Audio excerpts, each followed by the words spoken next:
Welcome to the McVety Report. This week in the news, President Barack Obama is in Toronto to raise millions of dollars for a liberal slush fund. Yes, the former President of the United States comes to Toronto, Barack Obama, to speak to thousands of people on Friday, September the 29th. Obama raised these millions of dollars for a company called Canada 2020, a think tank closely related to Justin Trudeau and the Liberal Party. In fact, Canada's biggest corporation stepped up to the plate, buying tables and sponsoring the event. And the question that all of this begs is, where do these millions of dollars go?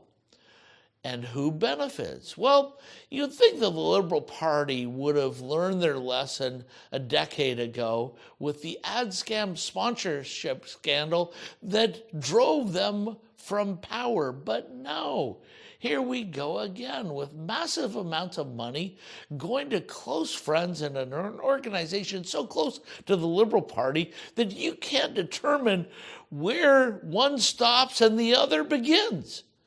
Yes, the recipient of Obama's good grace is a not-for-profit organization called Canada 2020, and it's led by Justin Trudeau's childhood friend and colleague, Thomas Pitfield.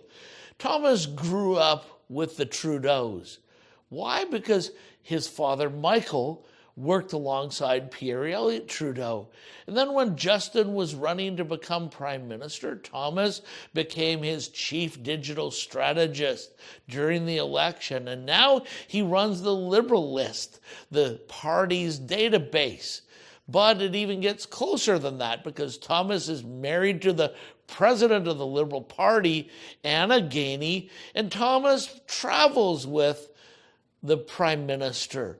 Pitfield traveled to Washington when Trudeau went for his first state visit, hosting an event on the side while he was there, probably raising a lot more money right there in Washington.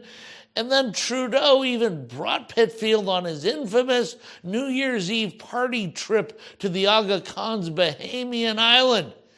But Pitfield doesn't stop there. He founded this organization 10 years ago, and Trudeau has been a guest speaker at it several times.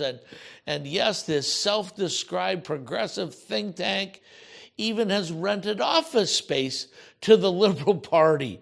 As the money flows back and forth from the Liberal government to this Canada 2020 and then back, it's hard to see that the Canadian government would then give in-kind support to Pitfield's organization and even give them a contract that paid him $22,000 from the public purse. I mean, this is beginning to look like something that is outrageous.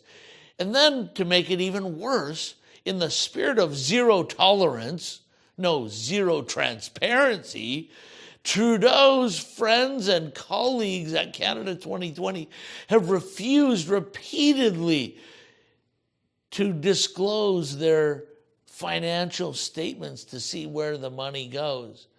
This all leaves the mind wondering, do those big corporations get access in return for the massive donations? Or do the TD Bank and Manulife and Suncor and Enbridge, TELUS, and the Canadian Association of Petroleum Producers just love to give money to liberal causes? They have no idea where it ends up. It is reported that Barack Obama will take over $500,000 Canadian dollars home with himself. But if Trudeau and his buddies conduct a repeat sponsorship performance, Obama may find that this is the most expensive money he has ever received and that the Canadian dollars are just not worth it.